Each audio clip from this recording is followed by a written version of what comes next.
नागपूर येथे सुरू असलेल्या हिवाळी अधिवेशनात शनिवारी अंतिम आठवडा प्रस्तावावर बोलताना सोलापूर शहर विकासाच्या प्रश्नांवर आमदार देवेंद्र कोठे यांनी शनिवारी जोरदार बॅटिंग केली।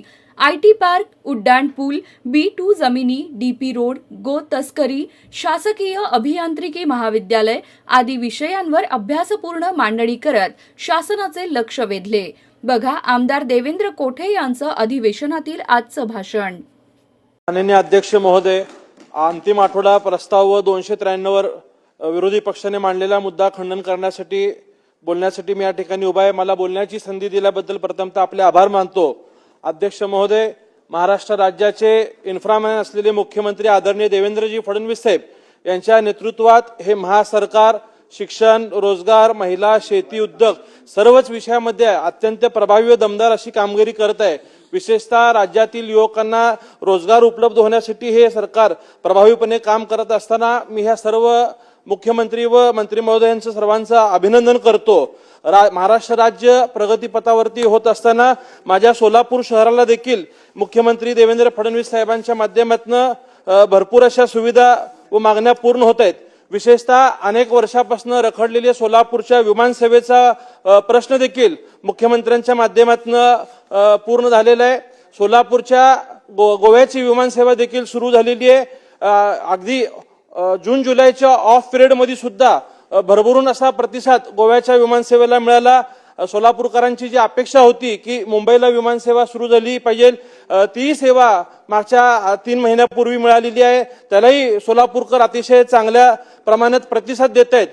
विमानसेवेमुळे सोलापूर हे जगाच्या नकाशावर आल्यामुळे आज सोलापूरचा विकास खऱ्या अर्थाने होण्याला सुरुवात झालेली आहे। अनेक वर्ष सोलापुरातील तरुण जी स्वप्न पाहत होती ती म्हणजे सोलापूरला आयटी पार्क व्हावं।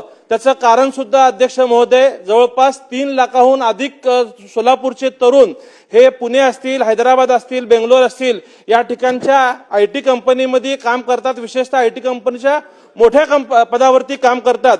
हीच बाब माननीय मुख्यमंत्र्यांच्या निदर्शनास आल्यानंतर त्यांनी सोलापूर शहराला आयटी पार्क देण्याची घोषणा केली होती आणि कालच्याच 2 दिवसापूर्वी राज्याच्या HPCने सोलापूरच्या आयटी पार्कला मंजुरी दिलेली आहे। यातनं मी महाराष्ट्र शासनाचे आभार मानतो की अनेक वर्ष जो सोलापूरच्या विकासाचा बॅकलॉग रखडला होता तो कुठेतरी आता मुख्यमंत्री देवेंद्र फडणवीस साहेबांच्या माध्यमातून पूर्ण होतंय। या आयटी पार्कच्या माध्यमातून मला सांगावंसं वाटतं की आज पुणे मुंबई सारख्या शहरात जिथे एखादा फ्लॅट घेण्यासाठी आपल्याला 50 ते 60 लाख रुपये किंवा कोटी रुपये भरावे लागतात, त्या सोलापूर शहरात आज महापालिका क्षेत्र असेल किंवा शहरापासून जवळ एकरभर जमीन एखाद्या कोटी रुपयामध्ये मिळती। यातनं आपल्याला लक्षात येईल की सोलापुरात आता आयटी उद्योग असेल किंवा विविध उद्योगासाठी एक चांगली संधी सोलापूरला उपलब्ध झालेली आहे। मी आजच्या या प्रस्तावाच्या माध्यमातून महाराष्ट्र शासनाला विनंती करतो की सोलापुरात हे कामगारांचं शहर आहे। ब्रिटिशकालीन मिल सुरू झाल्यानंतर ब्रिटिश काळात या ठिकाणी अनेक कामगारांच्या चाळी वसलेल्या आहेत। विशेषतः 14 चाळी ह्या मोठ्या आहेत। त्या 100-150 वर्षापूर्वी त्या ठिकाणी कामगार राहतात। 10,000हून अधिक कामगार राहत आहेत। आज ह्या चाळी दुमजली आहेत। 100 वर्ष या चाळींना पूर्ण झालेलं आहे। या चाळींचा पुनर्विकास होणं गरजेचं आहे। ह्या चाळी आज एकदम शहराच्या मोक्याच्या जागेवरती आहेत। एकही नया रुपयाची अपेक्षा आम्हाला सरकारकडनं नाहीये, परंतु आमची जी अडचण आहे ती या सगळ्या चाळीच्या जमिनीवरती चुकीच्या पद्धतीने B2 लागलेला आहे। मी स्वतः मुख्यमंत्री फडणवीस साहेबांना आणि बावनकुळे साहेबांना याबाबतची वस्तुस्थिती समजून सांगितलेली आहे आणि बावनकुळे साहेबांनी सांगितलं की नजूलच्या धर्तीवरती किंवा सिंधी समाजाला ज्याप्रमाणे 2% आकारून B2 ची सवलत माफ करण्यात आलेली आहे, परंतु माझी आपल्या माध्यमातून मुख्यमंत्री महोदयांना विनंती आहे की ह्या कामगारांच्या घरांचा प्रश्न असल्यामुळं आणि सरकारला कुठल्याही प्रकारची पुनर्विकासासाठी पैसे द्यायची आवश्यकता नसल्यामुळं B2 पूर्णपणे माफ होण्यासाठी ह्या सरकारने सकारात्मक प्रयत्न करावा, मी अशी आपल्या माध्यमातून विनंती करतो। त्याचबरोबर सोलापूर शहराला जे 2 उड्डाणपूल मागच्या 10 वर्षापूर्वी मंजूर झाले, स्वतः गडकरी साहेबांच्या हस्ते त्याचं भूमिपूजन सुद्धा झालं, परंतु आज खेदाने या ठिकाणी नमूद करावं लागतं आज 10 वर्ष उलटले तरी या उड्डाणपुलाचं काम सुरू होत नाहीये। त्याचं कारण म्हणजे अनेक जमिनी अद्यापपर्यंत ज्या केंद्र सरकारचे ते ताब्यात आलेली नाहीत। तर माझी आपल्याला या माध्यमातून विनंती आहे की या 9 किलोमीटरची जे उडान पूल आहे तो जवळपास 7 किलोमीटर हा माझ्या शहर मध्य मतदारसंघातनं येतो. तर जी काही प्रशासकीय जागा विशेषतः केंद्र सरकारची आहे ही जागा लवकर ताब्यात घेण्यासाठी सरकारने प्रयत्न करून उडान पुलाचं काम प्रत्यक्ष सुरुवात व्हावी अशी अपेक्षा मी आपल्या माध्यमातून करतो. सोलापूर शहराला जे अभियांत्रिकी महाविद्यालय 1966 साली मंजूर झालं होतं, परंतु त्यावेळेस सोलापूरचं अभियांत्रिकी महाविद्यालय अन्य शहरात पळवण्यात आलं. अनेक वर्ष सोलापूरकर त्या अभियांत्रिकी महाविद्यालयाची वाट पाहतायत, परंतु त्यात यश आलं नाही. परंतु तत्कालीन पालकमंत्री चंद्रकांत दादा पाटील हे उच्चतंत्री शिक्षण मंत्री असताना त्यांनी अभियांत्रिकी महाविद्यालयाची घोषणा देखील केलेली आहे, ते मंजूर देखील झालेलं आहे. मी मुख्यमंत्री देवेंद्र फडणवीस साहेबांकडे याचा पाठपुरावा करतोय की जे सोलापूरचं तंत्रनिकेतन आहे त्याची जवळपास 34 एकर जागा आहे, सर्व प्रशस्त अशी इमारत आहे आणि स्टाफ सुद्धा उपलब्ध आहे.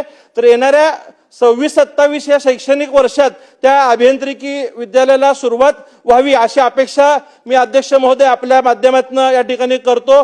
विशेषतः सोलापूर शहराचा जो डीपी रोडचा प्रश्न आहे की क वर्ग आणि ड वर्ग महापालिका असलेल्या शहरातल्या डीपी रोडला बजेट नसल्यामुळे विकास कामं पूर्ण करण्यासाठी अडचण येतात. तर महाराष्ट्र शासनाने एक डीपी रोडसाठी विशेष अशी योजना आणावी जेणेकरून 12 मीटरपेक्षा जास्त रस्त्यांचा त्यात समाविष्ट करून हे रस्ते विकास होणं गरजेचे आहे.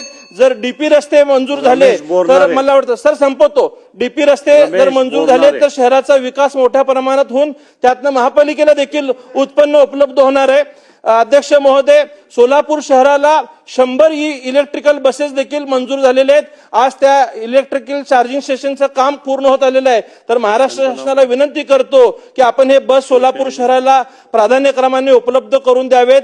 आज सभागृहात या ठिकाणी मंत्री नितेश राणे साहेब उपस्थित असल्यामुळे एक मुद्दा अध्यक्ष महोदय मी आवर्जून या ठिकाणी मांडतो की गोरक्षणासाठी सरकार अतिशय चांगल्या पद्धतीने मदत करताय. वारंवार जे लोक गो तस्करी करतात त्यांच्यावरती मकोका अंतर्गत कारवाई करण्यासाठी हे शासनाने यापूर्वीच निर्णय घेतलेला आहे. परंतु सोलापूर शहर हे सीमावर्ती भाग असल्यामुळे या ठिकाणी अजून सुद्धा गो तस्करी मोठ्या प्रमाणावरती सुरू असती. तर ज्या ठिकाणी जे वाहनं एकपेक्षा अधिक वेळा गो तस्करीमध्ये आढळून येतील अशा वाहनांवरती स्क्रॅप करण्याची तरतूद ह्या सरकारने करावी अशी मागणी मी आपल्या माध्यमातून करतो. विशेषतः राणे साहेबांनी यात लक्ष घालावे मी अशी विनंती करतो. माझ्या अक्कलकोट रोड MIDC ला मागच्या 15-20 वर्षापासून कुठल्याही प्रकारच्या सुखसुविधा किंवा रस्ते यापूर्वीच्या आमदारांनी दिल्या नव्हत्या, परंतु जवळपास 56 कोटी रुपयाच्या रस्त्यांना मंजुरी मुख्यमंत्री महोदयांनी दिलेली आहे. यासाठी मी मुख्यमंत्री महोदयांचे आभार मानतो. व 293 या शेतीच्या विषयावर बोलताना मला विशेषतः पालकमंत्र्यांचं मनापासून एक अध्यक्ष महोदय, प्रसंगी हेलिकॉप्टर बोलवून त्यांना पुनर्वसन करण्याचं, त्यांना हलवण्याचं काम या सरकारने केलं. ऐन दिवाळीच्या तोंडावरती जे भरभरून अशी मदत शेतकऱ्यांना सरकारच्या माध्यमातून मिळाली, विशेषतः पूर्ण दिवाळीचा फराळ असेल, महिनाभराचं धान्य असेल. आणि सोलापूरचे पालकमंत्री जयकुमार गोरे साहेबांनी तर महिलांना साडी चोळीचा सन्मान केला, पण पुरुषांना पूर्ण पोषक असं लोकांना आपलंसं वाटणार हे प्रभावी सरकार यांनी काम केलेलं आहे. अनेक जे विषय या ठिकाणी मी आज मांडलेले आहेत ते येणाऱ्या काळात सरकारच्या माध्यमातून पूर्ण होईल अशी अपेक्षा या ठिकाणी करतो. आपण मला बोलण्याची संधी दिल्याबद्दल आपले आभार मानतो. धन्यवाद.